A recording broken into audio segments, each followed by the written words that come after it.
The maintenance bay of the space station hummed with alien conversations and the whir of advanced machinery. Among the towering, crystalline forms of the sleek metallic bodies of the, one figure stood out like a sore thumb. A human mechanic, crouched beneath the belly of a damaged cargo hauler, his worn coveralls stained with grease and his tool belt jangling with primitive-looking instruments. "Look at the primitive," sneered a supervisor whose translucent blue skin pulsed with disdain. "Still using manual tools when we have molecular assemblers." Her companion, an engineer named, emitted a series of clicking sounds that translated as laughter. "The humans think they can work alongside superior beings. It's almost endearing how they try." Pretended not to hear their comments, though his jaw tightened slightly. He had been working on this station for 6 months now, ever since the Galactic Confederation had reluctantly accepted humanity as a probationary member species. The other races made it clear that humans were considered the bottom of the technological hierarchy, barely above the fungal spore collectives in terms of advancement. "At least the spores don't pretend to understand engineering," continued, her voice carrying across the bay. "This one thinks his crude methods can match our precision." Slid out from under the hauler and wiped his hands on a rag. The cargo vessel belonged to a nervous trader who had been waiting 3 days for the station's automated repair systems to fix a seemingly simple plasma conduit failure. The technicians had run diagnostic after diagnostic, their crystalline fingers dancing over holographic interfaces, but the problem persisted. "Mr. the trader, approached with his 6 legs clicking nervously on the deck plating. "The supervisors say they need another 2 days to recalibrate the quantum matrix stabilizers. My cargo of rare minerals will spoil if I don't reach the outer rim markets soon." Nodded sympathetically. "Let me take a look at those readings again." He pulled out his handheld scanner, a device that looked laughably primitive compared to the floating holographic displays the other races used. Theon watched with barely concealed amusement as he ran the scanner along the ship's hull. "The human thinks he can solve what our quantum computers cannot," transmitted to his colleagues. "This should provide adequate entertainment." But had noticed something the others had missed. While their advanced systems focused on the complex quantum signatures and plasma dynamics, they had overlooked a simple mechanical issue. The conduit wasn't just damaged, it was installed backwards. The asymmetrical flow regulator was pointing in the wrong direction, creating a feedback loop that confused all the sophisticated diagnostic equipment. Called out, "I need to access your cargo bay for a moment." This mandibles clicked in confusion. "But the problem is with the plasma conduit, not the cargo systems." "Trust me." Against the protests of the alien supervisors, made his way into the cargo hold. There, hidden behind crates of precious metals, he found what he was looking for, the ship's original maintenance manual, written in basic galactic standard rather than the advanced technical codes that modern systems used. The manual confirmed his suspicions. During the ship's last major overhaul, someone had installed the new conduit backwards. The error was so basic that the advanced diagnostic systems couldn't even conceive of it as a possibility. "Found your problem," announced as he returned to the maintenance bay. "The conduit is backwards. It'll take about 20 minutes to fix." The alien supervisors exchanged glances that clearly conveyed their disbelief. His crystalline form pulsed with indignation. "Impossible. Our systems have analyzed every quantum fluctuation in that conduit. The installation parameters are within acceptable variances." "Your systems are looking for complex problems," replied, already gathering his tools. "Sometimes the solution is simple." As he worked, the aliens gathered around to watch, their postures radiating skepticism.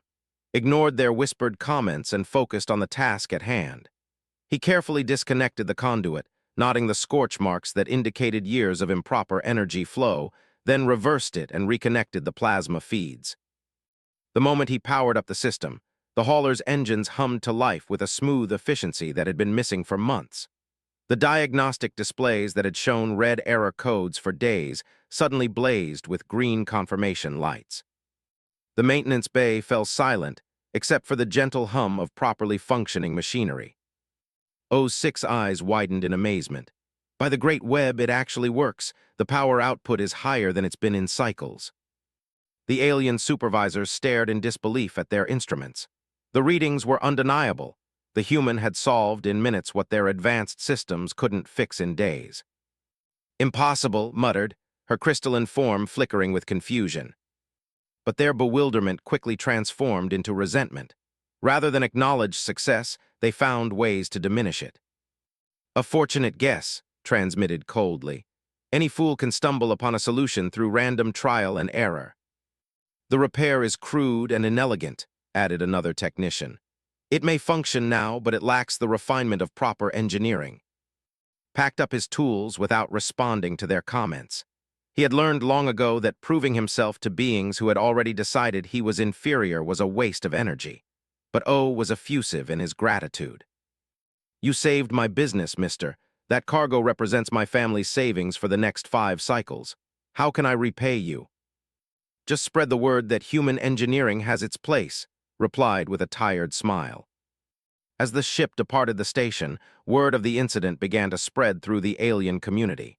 But rather than gaining respect, found himself facing even more ridicule. The other races seemed determined to frame his success as a fluke. "The humans got lucky once," became the common refrain. "It proves nothing about their actual capabilities." The situation came to a head during the weekly engineering symposium, where representatives from all member species gathered to discuss technological developments. Usually avoided these meetings, knowing he would be ignored or mocked, but this week he had been specifically invited by the station commander, though he suspected it was meant as another humiliation. The meeting was dominated by discussions of the latest advances in quantum engineering and dimensional manipulation. They presented their new crystalline matrix computers, while they demonstrated their latest plasma sculpting techniques. When it came time for the human representative to speak, the room fell into an expectant silence. Stood before the assembly, acutely aware that he was surrounded by beings who considered him a primitive curiosity. The delegation sat in perfect crystalline formation, their translucent bodies pulsing with barely contained disdain. They floated in their energy fields, their metallic forms radiating superiority. Even the normally peaceful botanical collective seemed to rustle with amusement. "I don't have any revolutionary technology to present," began, his voice steady despite the hostile audience. "But I do have something to say about problem solving." A series of harmonics that translated as derisive laughter rippled through the delegation. "Human problem solving," transmitted publicly so everyone could hear. "Hit it until it works, then hit it again when it breaks." The comment drew more laughter from the assembled aliens, but continued undeterred. "You're right that our technology isn't as advanced as yours. We don't have quantum computers or molecular assemblers. But sometimes, being less advanced means we see things differently. We look for simple solutions because we can't afford complex ones." "Poverty of imagination is not a virtue," interjected, her crystalline form pulsing with dismissive colors. "Maybe not," agreed. "But poverty of resources teaches you to be resourceful. When you can't solve every problem by throwing more technology at it, you learn to understand the fundamentals." He gestured to the massive holographic display that dominated the conference room. "Your diagnostic systems are incredible. They can analyze quantum fluctuations down to the subatomic level, but sometimes they're so sophisticated that they miss the obvious."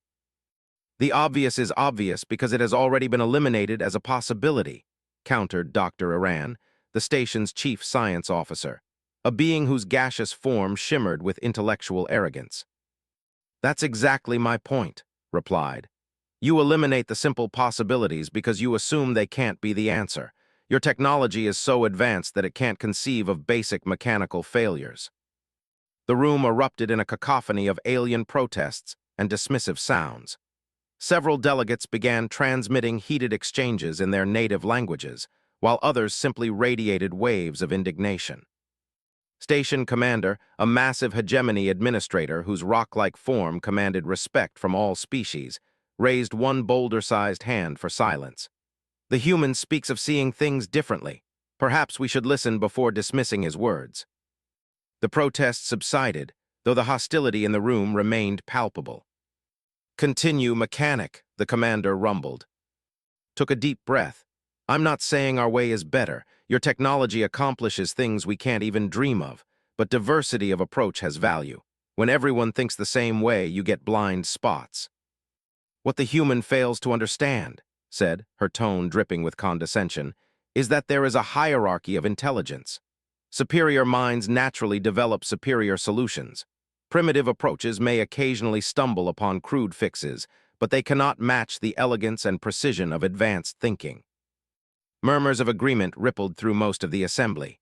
The various alien species nodded, clicked, pulsed, or rustled their approval. And yet, Commander observed, the human fixed the ship when our advanced systems could not. A statistical anomaly, Dr. Iran insisted. Given enough random attempts, even inferior methods will occasionally produce results. Felt his frustration building, but kept his voice level. If you're so certain that human methods are inferior, why not put it to a test? The suggestion caused another stir in the assembly. Several aliens began rapid conversations in their native languages. What kind of test? Commander asked, his rocky features showing genuine curiosity. Give me and your best engineers the same problem to solve. Something that requires real troubleshooting, not just following procedures. Let's see whose approach works better. His crystalline form pulsed with what had learned to recognize as excitement. An interesting proposal, though it seems unnecessarily cruel to humiliate the human in such a public manner. I'm willing to take that risk, replied. Are you? The challenge hung in the air like an electric charge. The assembled aliens exchanged glances, telepathic communications, and energy pulses that conveyed a mixture of amusement and anticipation. Commander's rocky form shifted slightly, creating small avalanches of stone chips. Very well, we shall arrange such a demonstration, but understand, mechanic, that this test will be observed by representatives from the Galactic Council. The results will reflect not just on you, but on humanity's standing in the Confederation. Nodded, fully aware of what he was risking. If he failed spectacularly, it would confirm every prejudice the aliens held about human inferiority.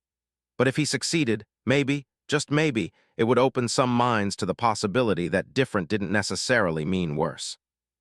I accept those terms, he said. As the meeting dispersed, could hear the excited chatter of the alien delegates. Many seemed to view the upcoming test as entertainment, a chance to watch a primitive human embarrass himself in front of the galaxy's most advanced species. But there were a few, he noticed, who seemed more thoughtful about the proposal. Commander lingered after the others had left, his ancient stone features unreadable. You realize what you have committed yourself to, human. I think so. The others see this as an opportunity to prove their superiority once and for all. They will choose a challenge designed to highlight the advantages of their advanced technology. Met the commander's ancient gaze. Then I'll have to find a way to turn their advantages into disadvantages. The massive being rumbled with what might have been approval. Perhaps there is more to human thinking than the others realize. As left the conference room, he couldn't help but feel that he had just set something in motion that would change everything. Whether that change would be for better or worse remained to be seen. The next few days passed in a whirlwind of preparation and growing anticipation. Word of the upcoming challenge spread throughout the station, and betting pools began forming among the various alien species. The odds, learned from O, who had remained on the station to conduct additional business, were heavily against him. They are offering 1,000-to-1 odds that you'll fail within the first hour, they informed him with a mix of sympathy and excitement. They are more conservative, they're only betting 500-to-1. What about you? Asked. Are you placing any bets? O's 6 eyes sparkled with mischief. I may have placed a small wager in your favor. Your success with my ship convinced me that human ingenuity should not be underestimated. Meanwhile, the alien engineering teams were busy preparing for what they clearly saw as an easy victory. Observed them working together with seamless efficiency, their various technologies complementing each other perfectly. The provided computational power, the offered energy manipulation expertise, and the other species contributed their own specialized knowledge. It was an impressive display of advanced cooperation, and couldn't help but feel intimidated by the sheer sophistication of their approach. These weren't arrogant fools. They were genuinely brilliant beings with technology that operated on principles he could barely understand. But as he watched them work, he also noticed something else. Their very sophistication was creating its own kind of tunnel vision. They approached problems from such an advanced perspective that they seemed incapable of considering simpler alternatives. The night before the challenge, found himself alone in the maintenance bay, double-checking his tools and trying to calm his nerves. The weight of representing not just himself but all of humanity was almost crushing. If he failed tomorrow, it would set back human integration into the galactic community by decades. Unable to sleep, Mechanic looked up to see Commander approaching, his massive stone form moving with surprising grace. "Just thinking," replied, "trying to prepare for something when I don't know what it's going to be. Perhaps that uncertainty is an advantage." Raised an eyebrow, "How do you figure?" The other teams have spent days preparing specific solutions for anticipated problems. Their minds are focused on predetermined approaches. You, however, must remain flexible and adaptive. The commander settled his bulk onto a reinforced platform designed to support heavy alien visitors. "May I ask you something, Mechanic? Why did you accept this challenge? You must know that failure will damage not just your reputation, but your entire species standing in the Confederation."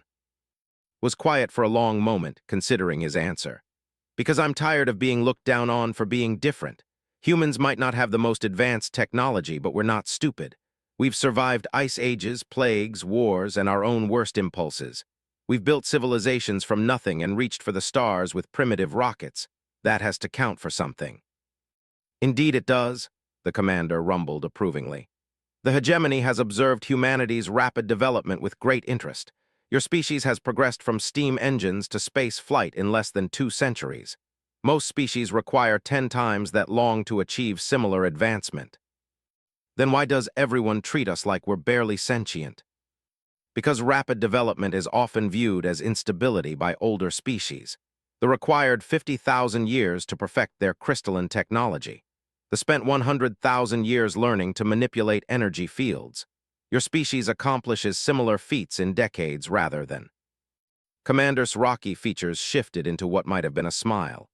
"To beings who measure progress in geological time, human advancement appears chaotic and unpredictable. This frightens them more than they care to admit." The insight gave something new to think about. Perhaps the other species' dismissive attitude wasn't just arrogance. Maybe it was fear disguised as superiority. "Tomorrow will be interesting," the commander continued. "I have a feeling that regardless of the outcome, it will teach all of us something important about the nature of intelligence and problem-solving." As the ancient being departed, felt some of his anxiety transform into determination. Win or lose, he would show the galaxy that human thinking had value. The next morning dawned with unusual activity throughout the station. Representatives from dozens of species had arrived to observe the challenge, turning what had started as a simple contest into a major galactic event. The station's main assembly hall had been converted into an arena, with observation galleries for the various delegations and a central space where the competing teams would work. Entered the hall to find himself facing an intimidating array of alien observers. The delegation occupied one entire section, their crystalline forms creating a glittering display of translated light. They floated in perfect formation, their energy fields crackling with anticipation. Dozens of other species filled the remaining galleries, creating a cacophony of sounds, colors, and energy patterns. At the center of the arena stood 2 identical workstations equipped with basic tools and diagnostic equipment. Between them sat a large, sealed container that presumably held the challenge they would face. The alien engineering team took their position at one station with confident efficiency. Led the contingent, her crystalline form pulsing with assured superiority. Commanded the engineers, his metallic body gleaming with integrated technological systems. Representatives from several other advanced species completed the team, each bringing their own specialized expertise. Walked to his station alone, acutely aware that he was outnumbered 20-1. The aliens had formed what was essentially a super team of the galaxy's most advanced minds and technologies. He had a toolbox and 30 years of experience fixing things that weren't supposed to be fixable. Commander's massive form dominated the center of the arena as he prepared to announce the challenge. "Today we will test different approaches to problem solving. The challenge has been selected by the Galactic Engineering Council and represents a real scenario that has confounded our best minds." The sealed container opened to reveal what looked like a mechanical nightmare. It was a piece of ancient technology, clearly of unknown origin, with components that seemed to blend multiple technological paradigms in impossible ways. Crystalline matrices interfaced with metallic conduits, energy fields contained biological components, and the whole assembly was integrated with systems that easy classification. This artifact was discovered in the ruins of the precursor civilization, Commander announced. It appears to be some form of power generation device, but it has never functioned since its discovery. Your task is to determine why it does not work and, if possible, restore it to operational status. You have 6 hours. Stared at the device and felt his heart sink. This wasn't just a mechanical problem. It was an archaeological puzzle involving technologies that predated most current civilizations. The alien team immediately began deploying sophisticated scanning equipment, their various specialists working in perfect coordination. He had never seen anything like the artifact before.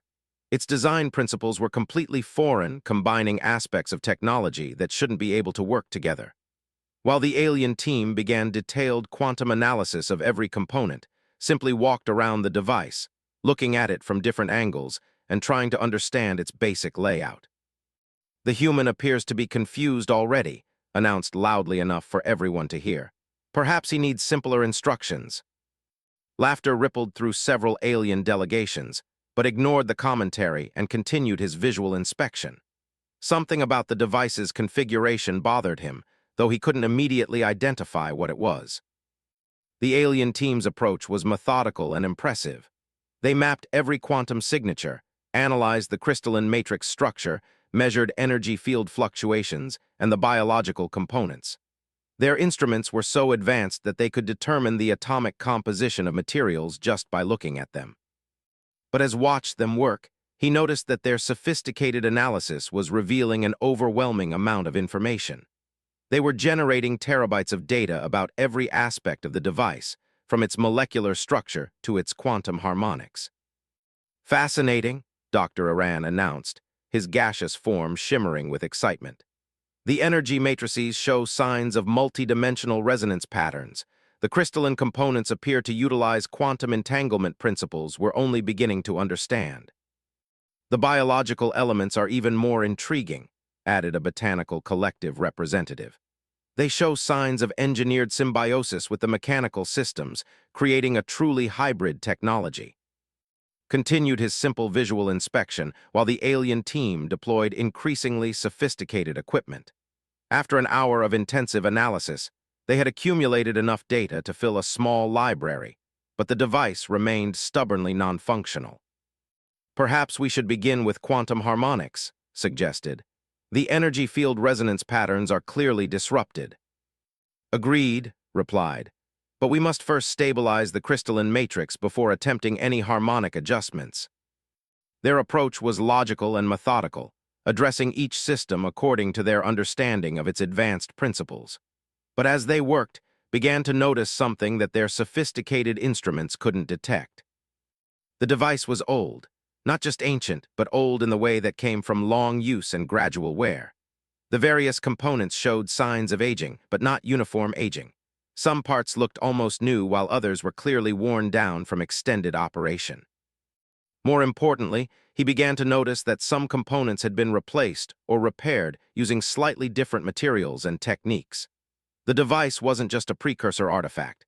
It was a precursor artifact that had been maintained and modified over thousands of years by beings with less advanced technology. "Interesting," he muttered to himself, kneeling down to examine a section where the crystalline matrix interfaced with what looked like primitive metallic wiring. "Did the human say something?"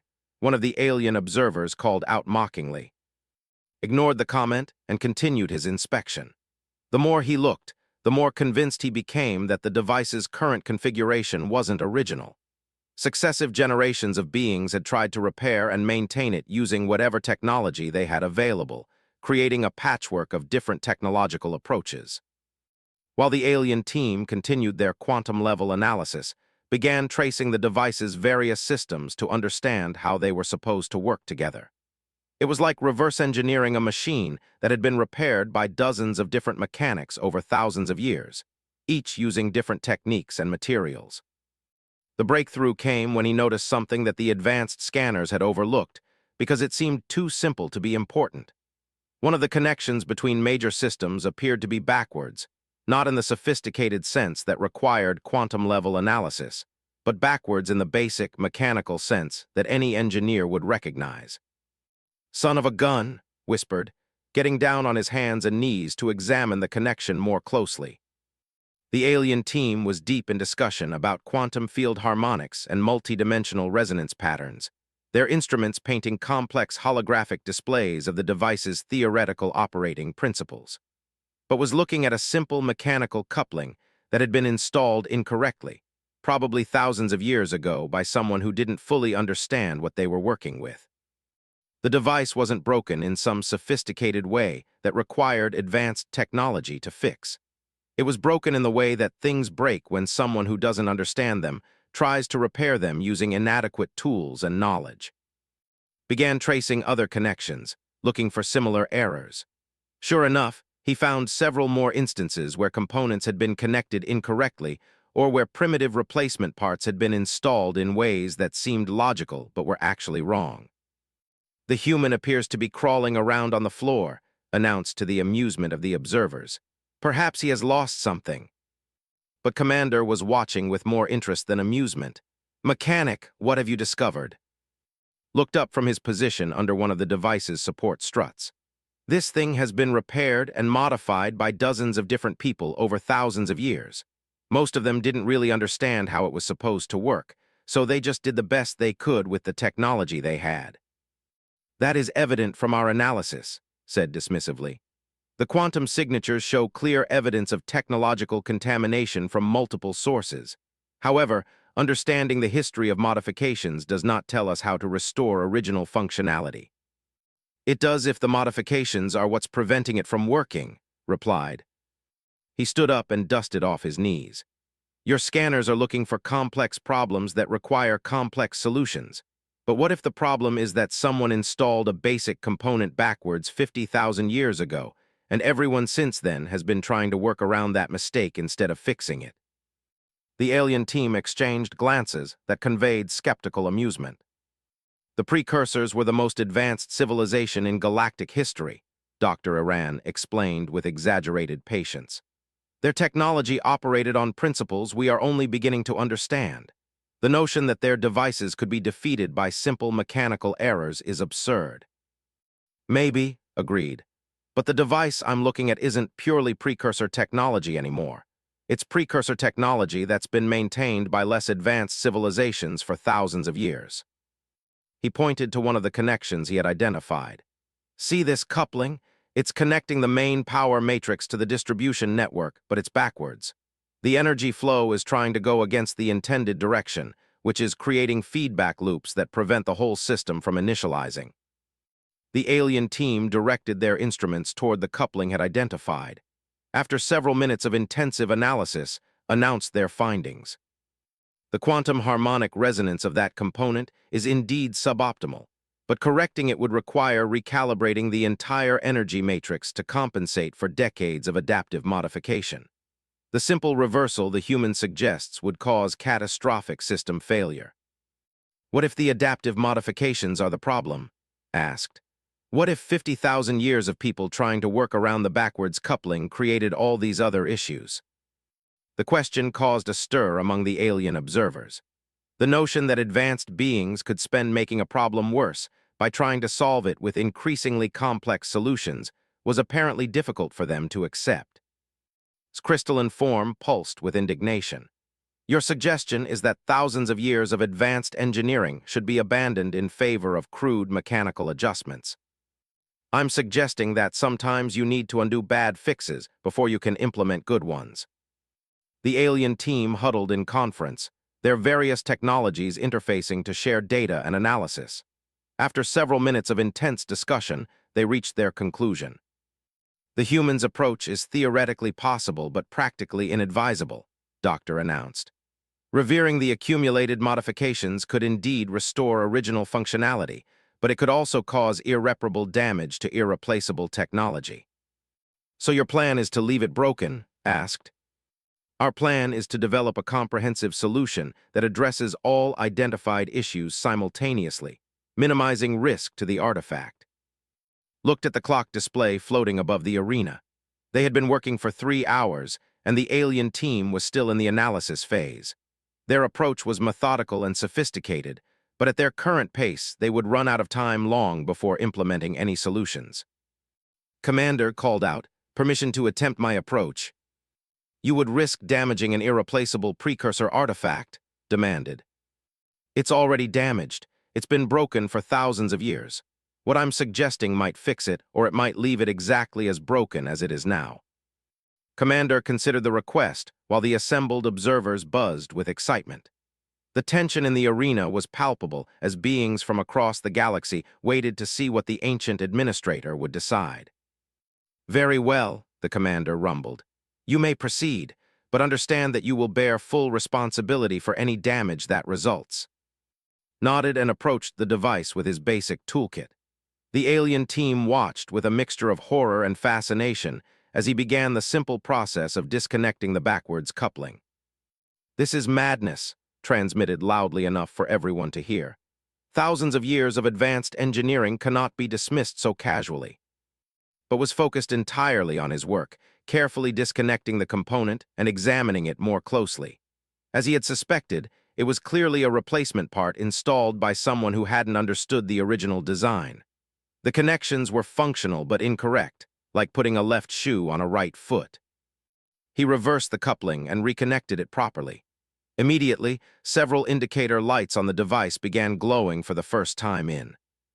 A collective gasp arose from the alien observers as displays throughout the device began showing signs of activity, but the system still wasn't fully operational.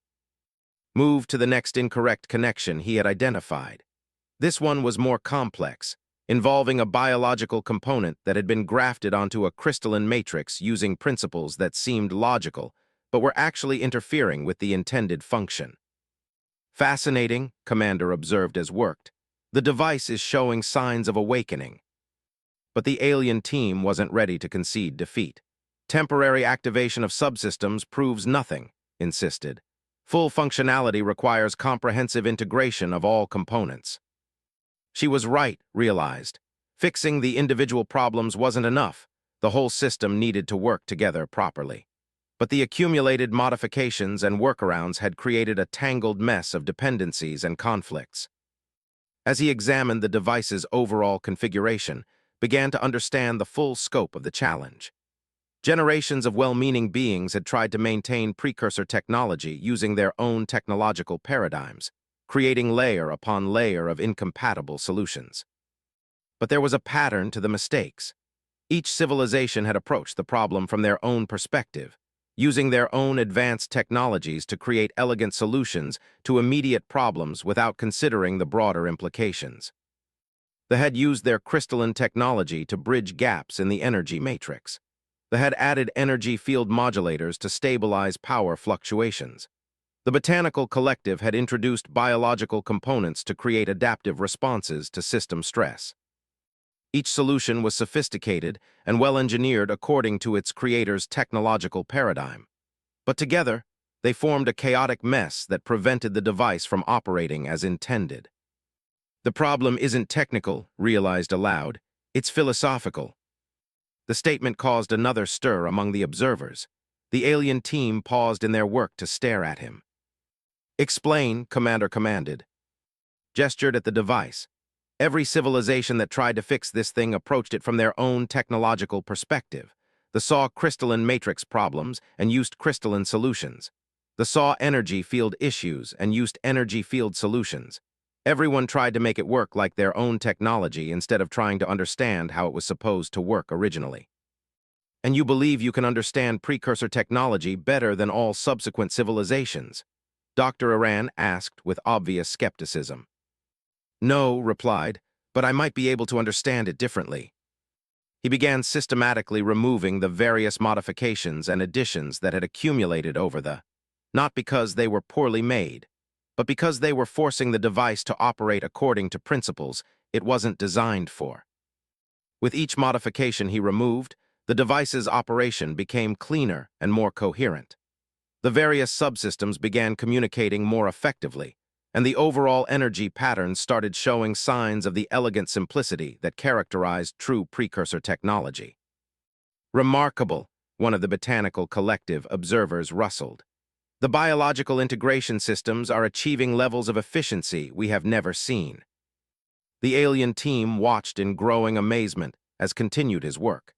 Their sophisticated analysis had correctly identified every component and understood every modification, but they had assumed that complexity was necessary to achieve functionality. The human is essentially performing technological archaeology, Dr. Iran observed with growing respect. He is not trying to improve the device but to restore it to its original state. As removed the final unnecessary modification, the ancient device hummed to life with a sound unlike anything any of them had ever heard. Energy patterns flowed through its systems with perfect efficiency, creating harmonic resonances that filled the arena with an almost musical quality. The holographic displays throughout the chamber lit up with readings that explanation. The device wasn't just functional, it was operating at levels of efficiency that exceeded the theoretical maximums for any known technology. The arena fell completely silent, except for the gentle humming of the restored precursor device. The assembled aliens stared in shock at readings that showed energy output ratios that their science said were impossible. Commander's ancient voice broke the silence. "Mechanic, what have you accomplished?" Wiped his greasy hands on his coveralls and looked at the device with satisfaction. "I let it be what it was designed to be instead of trying to make it something else." The implications of his success began to sink in throughout the assembled observers. A primitive human using basic tools and simple logic had accomplished what thousands of years of advanced engineering could not. But the real revelation was yet to come, and it would arrive in the form of something that would shake the very foundations of galactic civilization. The restored precursor device continued to hum with perfect harmony, its energy patterns creating readings that made the alien observers question their understanding of physics itself. The assembled delegations exchanged rapid communications in their various languages, trying to process what they had just witnessed. Stood beside his achievement, exhausted but satisfied. He had proven his point about the value of different perspectives, though he suspected the real implications wouldn't be understood for some time. "This is impossible," finally managed, her crystalline form flickering with confused patterns. "Our analysis indicated that such energy efficiency ratios violate fundamental thermodynamic principles." "Maybe your analysis was based on incorrect assumptions," suggested gently. Dr. Iran's gaseous form shimmered with what might have been embarrassment. "Indeed, it appears we have been approaching precursor technology from entirely wrong premises for." Commander moved closer to examine the device, his massive stone features showing rare emotion. The implications of this restoration extend far beyond a simple engineering challenge. If we have fundamentally misunderstood precursor technology for this long, what other assumptions about the ancient civilization need to be? The question hung in the air like a charged particle field. Across the galaxy, ruins of precursor installations had been studied and dismissed as irreparably damaged. But if was right about their approach to the technology, perhaps many of those damaged sites could be restored using similar principles. "The Galactic Council must be informed immediately," announced Representative Al of the Scientific Consortium, his form clicking with excitement. "This discovery could revolutionize our understanding of pre-galactic civilization." But even as the scientific and political implications began to register, notice something that the others had missed. The restored device wasn't just running, it was transmitting something. Commander," called out, pointing to a section of the device that was pulsing with rhythmic energy patterns. "I think this thing is sending out some kind of signal." The alien scientists immediately deployed their instruments to analyze the transmission. What they found sent ripples of shock through the assembled observers. "It's broadcasting on frequencies we didn't know existed," reported, his metallic form crackling with instrument interfaces. "The signal is incredibly powerful and appears to be transmitting complex data patterns." "Data patterns that match no known communication protocols," added Dr. Iran, his form now glowing with intense analytical activity. Commander's expression grew grave. How far is this signal traveling? The answer came from a communications specialist whose crystalline form had gone completely transparent with shock. The signal is propagating through dimensions we cannot access. Its range appears to be unlimited. A collective gasp arose from the assembled observers. An unlimited range signal meant that hadn't just fixed an ancient device. He had potentially sent a message to unknown recipients anywhere in the universe. "Can we shut it down?" the commander asked. Examined the device more closely, noting that the transmission systems seemed to be integral to its basic function. "I don't think so, not without breaking it again. The communication array appears to be part of its core operating system." "What kind of message is it sending?" someone called out from the observation galleries. The alien scientists worked frantically to decode the signal, their various technologies combining in an unprecedented collaborative effort. But the data patterns their most advanced analytical techniques. "The structure suggests it's some form of identification beacon," Dr. Iran finally announced. "But the content is encoded using principles we don't understand." "An identification beacon?" Commander's massive form shifted ominously. "Identifying what to whom?" The question that everyone was thinking, but afraid to voice, hung in the air like a sword waiting to fall. If the device was broadcasting humanity's location to unknown entities, might have just put the entire galaxy in danger. "I'm sorry," said, his earlier triumph evaporating into worry. "I didn't know it would start transmitting. Should I try to shut it down?" Before anyone could answer, alarms began blaring throughout the station.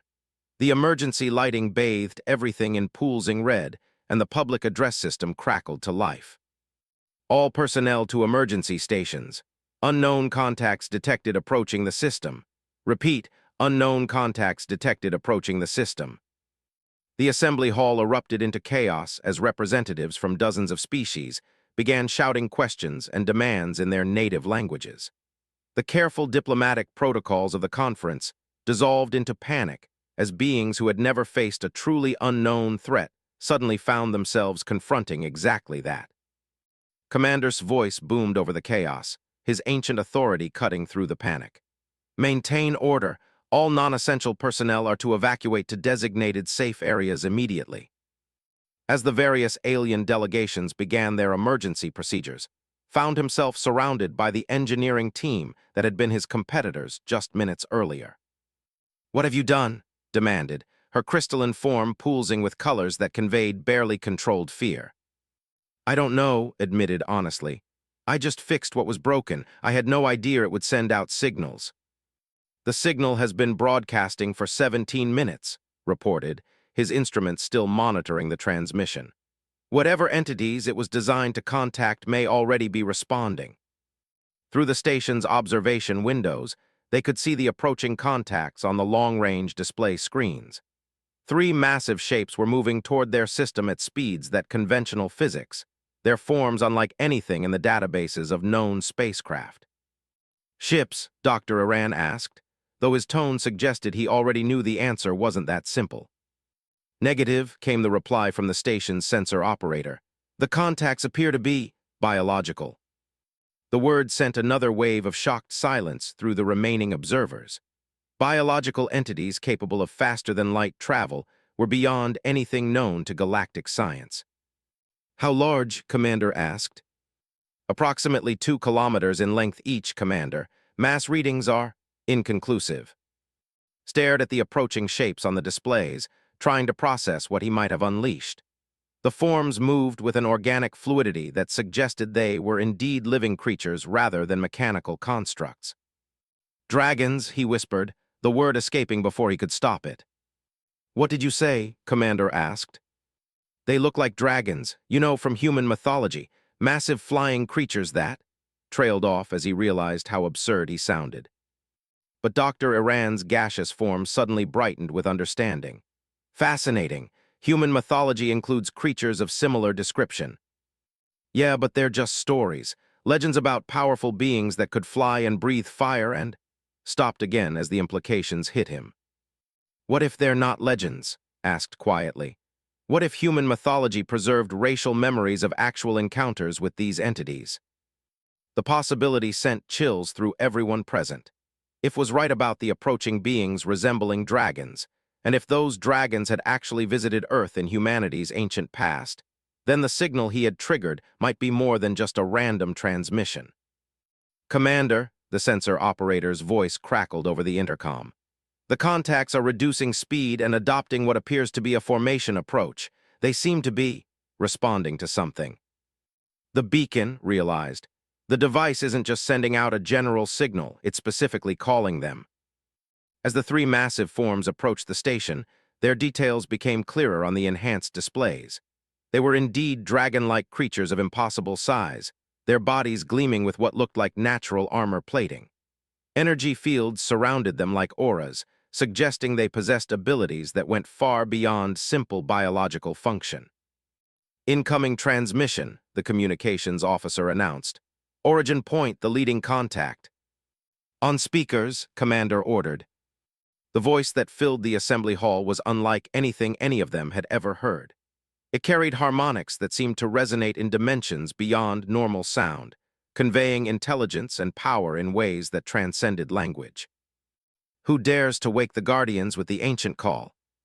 The words were transmitted in perfect galactic standard, but underneath the translation layers, the observers could sense the raw power of the original communication. Whatever these beings were, they possessed abilities that made even the most advanced galactic technologies seem primitive. Commander stepped forward, his massive stone form somehow seeming small in the presence of such overwhelming power. "I am Commander of the Galactic Confederation Research Station Nexus 7. We accidentally activated a precursor device that appears to have sent a signal to your location." "Accidentally?" The dragon's voice carried what might have been amusement. "The Guardian call has not been heard for 67,000 years. It does not activate by accident." The number sent shockwaves through the assembled observers.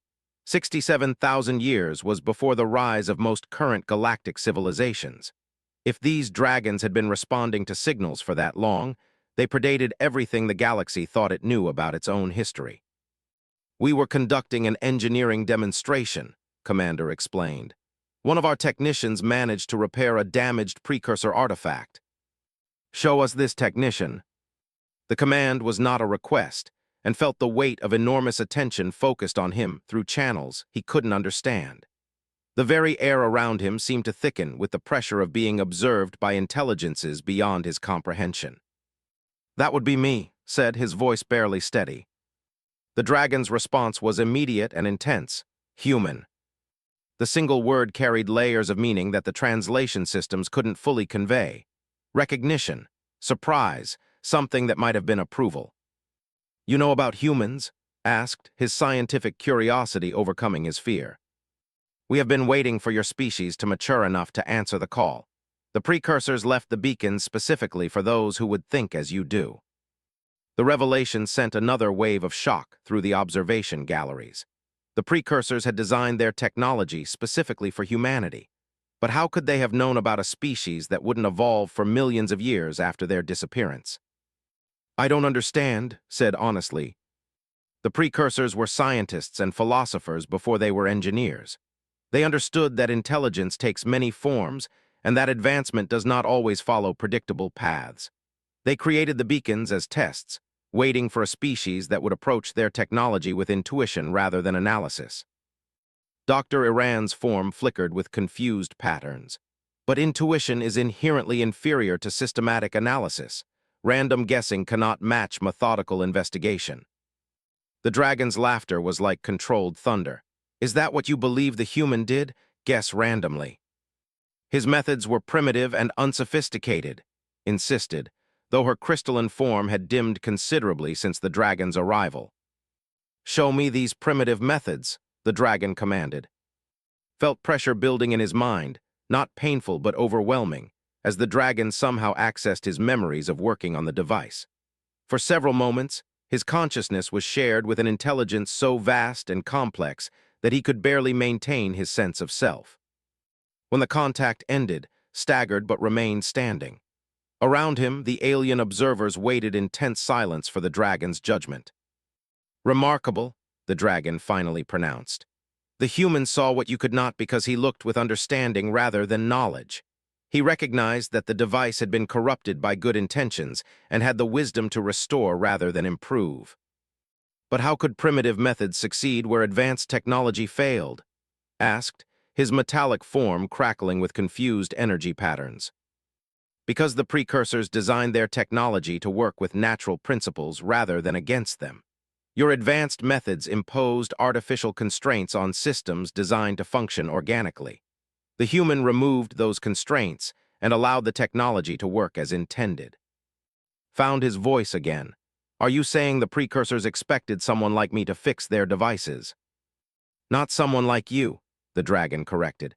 You specifically, your species. The precursors studied the patterns of evolution and development across the galaxy. They predicted that a young, rapidly developing species would eventually emerge that would approach problems from perspectives that older, more established civilizations had forgotten.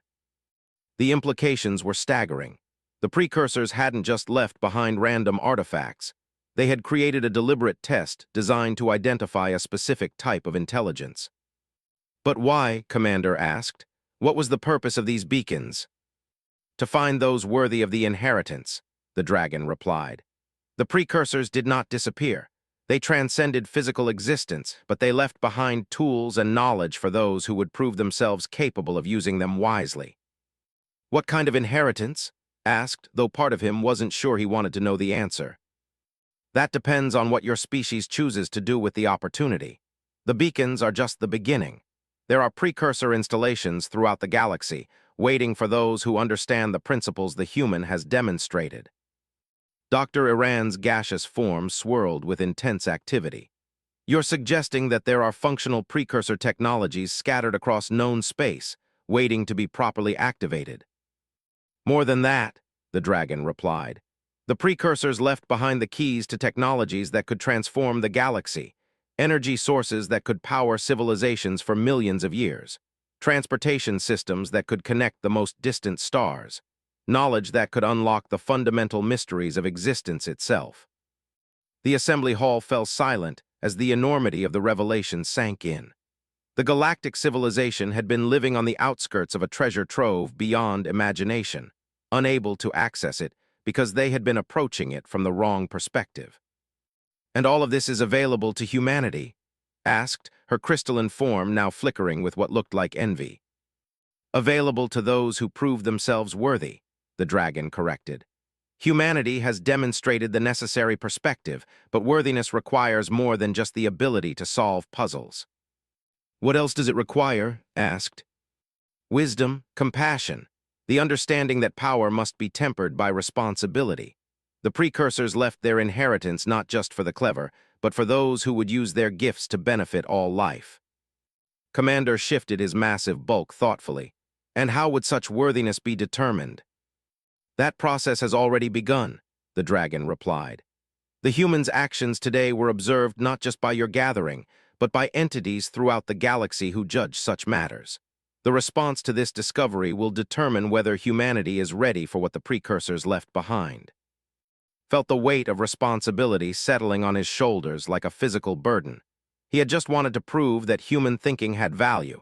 He hadn't expected to trigger a test that could determine his species' future. What happens now? He asked. Now your species faces its greatest challenge. Knowledge of the precursor inheritance will spread throughout the galaxy. There will be those who believe they deserve access to such power, and those who will try to take it by force. Humanity must prove that it can protect and properly use what it has been offered. The dragon's next words sent chills through everyone present. But know this, you will not face these challenges alone. The Guardians have slept for 67,000 years, but we have awakened because the time of testing has come. We will watch, and we will judge, and we will act as circumstances require. You'll help us? Asked hopefully. We will ensure that the precursors' gifts reach those who are truly worthy of them, the dragon replied, which wasn't quite the same thing. As the three massive forms began to move away from the station, the dragon's final message echoed through the assembly hall. Prepare yourselves, children of Earth. The galaxy is about to change, and humanity will be at the center of that transformation. Whether that change brings enlightenment or catastrophe depends entirely on the choices you make in the days to come. The dragons disappeared into faster-than-light travel, leaving behind a space station full of beings who were still struggling to process what they had just witnessed. In the aftermath of the dragon's departure, the assembly hall remained silent for several long minutes. The various alien representatives stared at their instruments and each other, trying to understand the magnitude of what had just occurred. Slumped into a nearby chair, emotionally and physically exhausted by the encounter, he had gone from being a dismissed mechanic to being the focal point of what might be the most significant event in galactic history. "Well," Commander finally rumbled, "it appears the humans' demonstration was more successful than any of us anticipated." Dr. Iran's gaseous form swirled thoughtfully. "The implications are extraordinary. If there are indeed functional precursor installations waiting throughout the galaxy, the potential for advancement is beyond calculation. As is the potential for conflict," observed darkly. "There are many species and factions that would go to war for access to such technology." His crystalline form pulsed with patterns that conveyed deep thought. "The dragons spoke of worthiness and testing. Perhaps the real challenge is not finding these installations, but proving we deserve them." Looked up from his exhaustion. "They seem to think humanity had some special ability to work with precursor technology, but I don't feel special. I just used common sense and basic mechanical principles." "Perhaps that's exactly what makes you special," Commander suggested. "The galaxy has become so focused on advanced technology that we've forgotten the fundamental principles that make all technology possible." The station's communication system crackled to life again, interrupting their discussion. "Commander, we're receiving priority messages from the Galactic Council, the Scientific Consortium, and approximately 47 member species governments. They're all demanding immediate briefings on what occurred here." Commander's rocky features formed what might have been a grimace. "I suspect our quiet research station is about to become the center of galactic attention." "What do we tell them?" asked. "The truth," the commander replied, "though I doubt they'll find it any easier to believe than we did." Over the next several hours, the station transformed into a hub of frantic activity. Representatives from every major galactic power arrived demanding explanations, access to the restored precursor device, and answers to questions that nobody really understood yet. Found himself at the center of it all, simultaneously celebrated as the discoverer of the precursor inheritance, and feared as the catalyst who might have destabilized the entire galactic order. "The hegemony formally requests access to all research data related to the precursor device," announced Minister, whose crystalline form radiated official authority. "The collective demands equal access to any technologies derived from this discovery," added Admiral, his energy fields crackling with military precision. Similar demands came from dozens of other representatives, each convinced that their species deserved priority access to what the dragons had described as the precursor inheritance. But notice something troubling in their attitudes. Rather than focusing on the dragon's message about worthiness and responsibility, most of the representatives seemed primarily concerned with gaining advantage over their rivals. "This isn't what the dragons were talking about," he said to Commander during a brief break in the diplomatic chaos. "What do you mean?" "They said the inheritance was for those who would use it wisely to benefit all life, but everyone here is just thinking about how to get more power for their own species." Commander Lott's ancient features showed something that might have been sadness. "Perhaps that is why the dragons spoke of testing. The ability to activate precursor technology may be only the first requirement." Their conversation was interrupted by an urgent announcement from the station's sensors. "Commander, we're detecting massive fleet movements throughout the sector. Multiple species appear to be mobilizing military assets and moving them toward known precursor ruin sites." The news sent a chill through the assembled representatives. The promise of precursor technology was already triggering what could become the largest conflict in galactic history. "How long before the first ships reach those sites?" Commander asked. "Based on current trajectories, approximately 18 hours for the closest installations." Felt sick as he realized what he might have set in motion. By fixing one ancient device, he had potentially triggered a galactic war. "We have to do something," he said. "We have to stop this before it gets out of hand." "What do you suggest?" asked, though her tone suggested she didn't expect a useful answer from a primitive human. Thought about the dragon's words, about worthiness and responsibility and the proper use of power. An idea began forming in his mind, though he wasn't sure it would work. The dragons said they would be watching and judging. Maybe we need to give them something to judge. "Explain," Commander commanded. "What if we organized a joint expedition to one of the precursor sites? Instead of racing each other to claim the technology, we could work together to understand it properly. Show the dragons that we're capable of cooperation instead of just competition."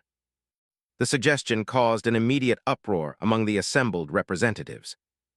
"Cooperation with inferior species is not acceptable," declared the hegemony minister. "The collective will not share strategic advantages with potential enemies," added the admiral. But not everyone was opposed to the idea. Dr. Iran's gaseous form brightened with interest. "The human may have a point. If the dragons are indeed judging our worthiness, our actions in the coming days will determine whether we pass or fail their test." "And if we fail?" someone asked. The answer came from an unexpected source. The precursor device that had started everything suddenly activated again, projecting a holographic message that filled the center of the assembly hall. The figure that appeared was clearly not one of the dragons, but it radiated similar power and authority. Its form was humanoid but composed of pure energy, shifting between different configurations as it spoke.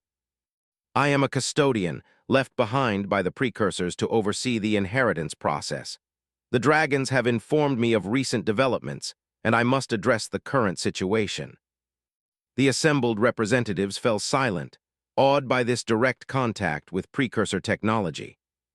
The beacons were designed to identify species capable of understanding our gifts, but worthiness involves more than technical ability. The military mobilization currently occurring throughout the galaxy demonstrates a fundamental misunderstanding of our purpose. The custodian's energy form shifted, displaying images of the fleets moving toward precursor sites. "The inheritance is not a prize to be claimed by the strongest or most aggressive.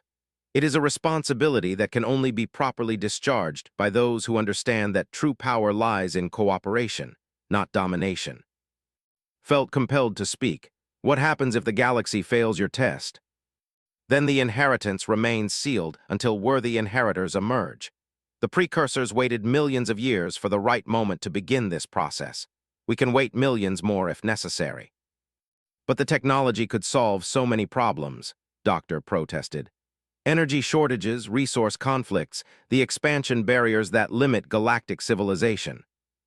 All of those problems stem from the same source, the belief that advancement comes through competition rather than collaboration. Until that fundamental misunderstanding is corrected, our technology would only amplify existing conflicts."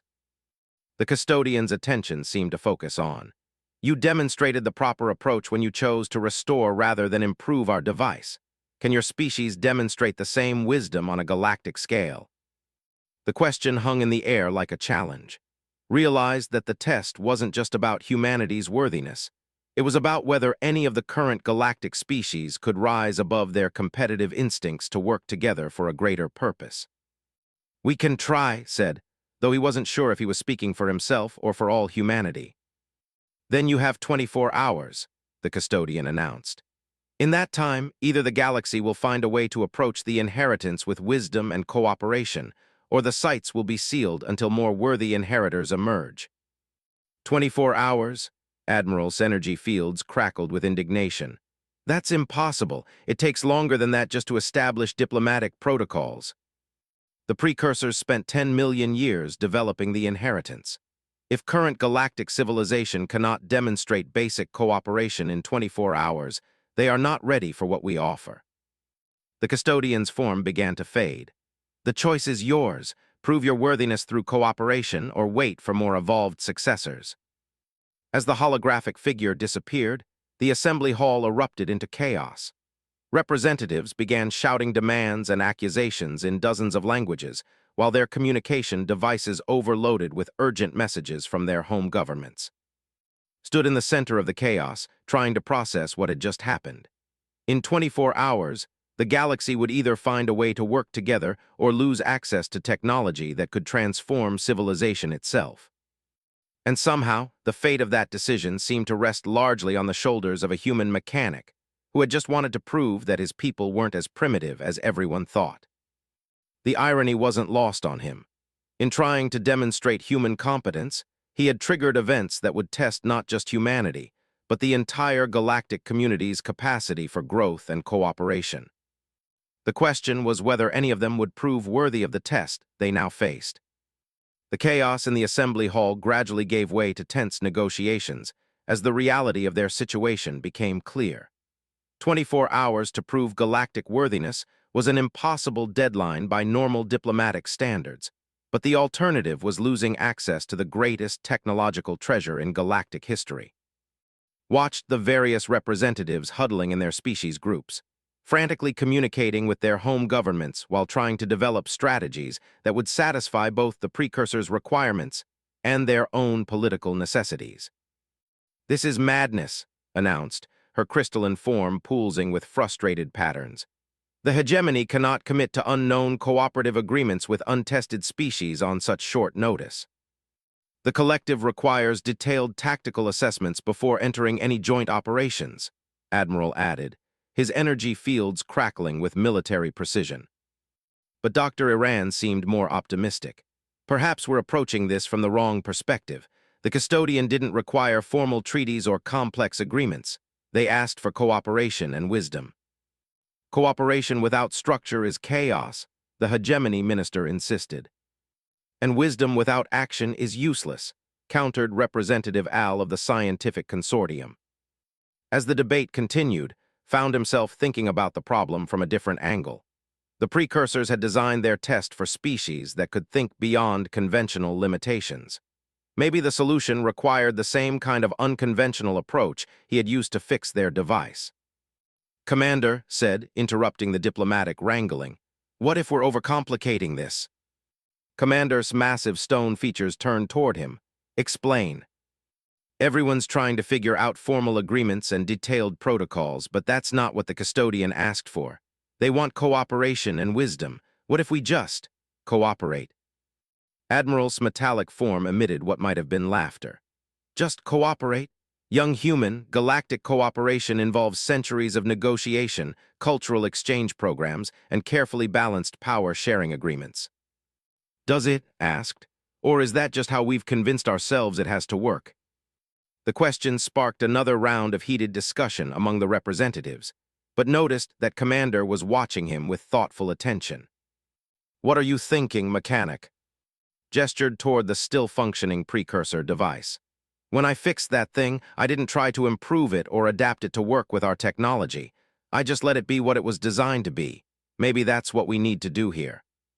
"The situation is considerably more complex than repairing a device," Dr. Iran pointed out, though his tone suggested genuine interest rather than dismissal. "Is it?" The custodian said. "The inheritance is about cooperation and wisdom. What if we demonstrated those qualities in the simplest way possible?"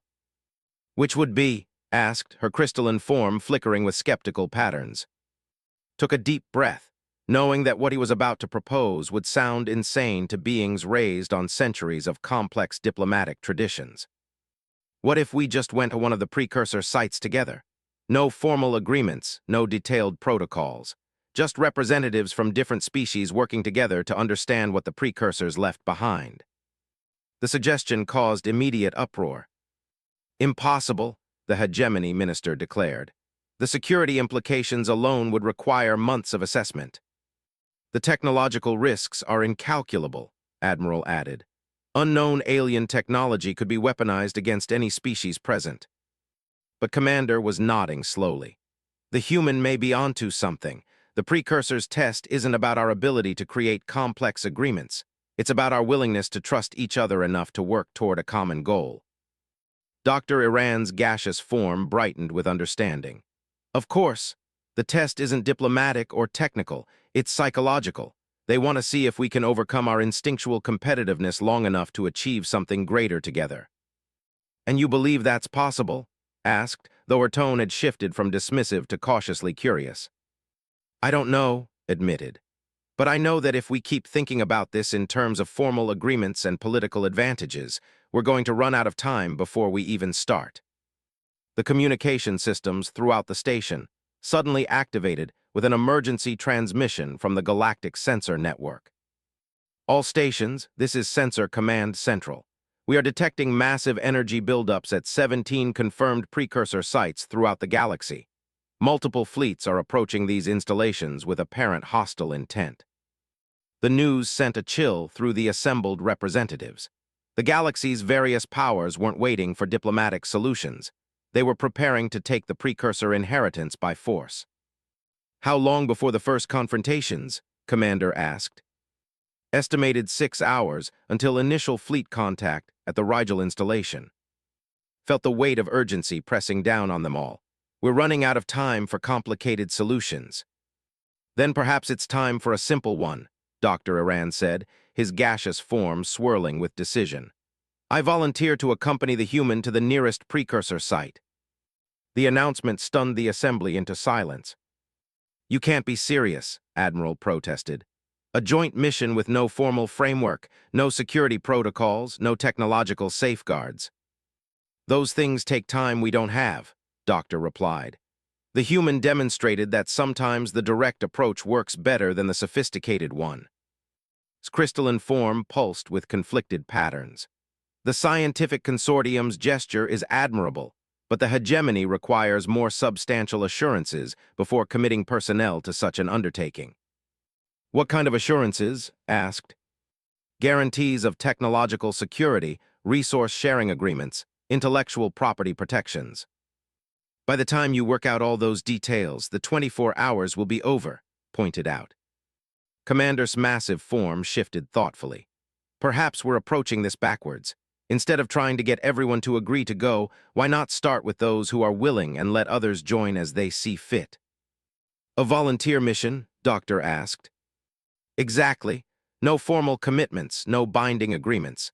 Just beings who are willing to trust each other enough to work together toward understanding what the precursors left behind. The idea was so radical that it took several minutes for anyone to respond. Galactic cooperation had always been based on careful negotiations and formal treaties. The concept of simply trusting other species enough to work together without guarantees was almost incomprehensible. I'll go, said, breaking the silence. As will I, Doctor added. Commander considered for a moment, then nodded his massive head. The Hegemony Collective will provide a representative as well. One by one, other voices joined the volunteer mission. Representative Al of the Scientific Consortium, engineer from the collective.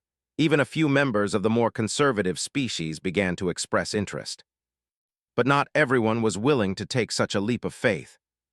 The hegemony cannot commit to such an unstructured endeavor, announced, though her crystalline form showed signs of internal conflict.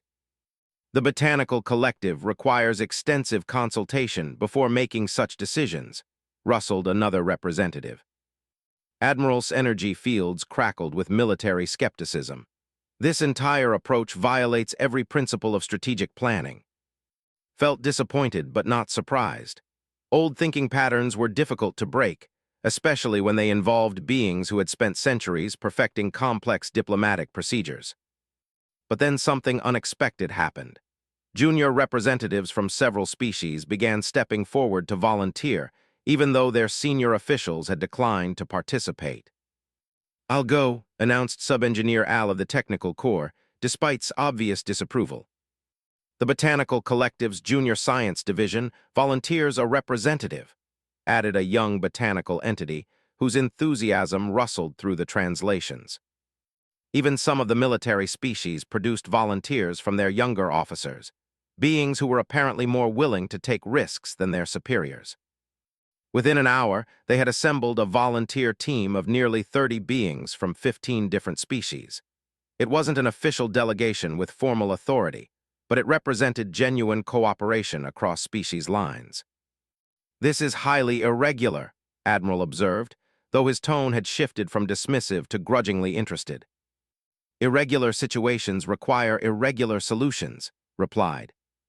The volunteer team immediately faced the question of which precursor site to investigate. The nearest installation was only 3 hours away by fast courier ship, but it was also the one that would likely see the first military confrontations. The installation would be safer, suggested Commander. It's more distant from the major fleet movements.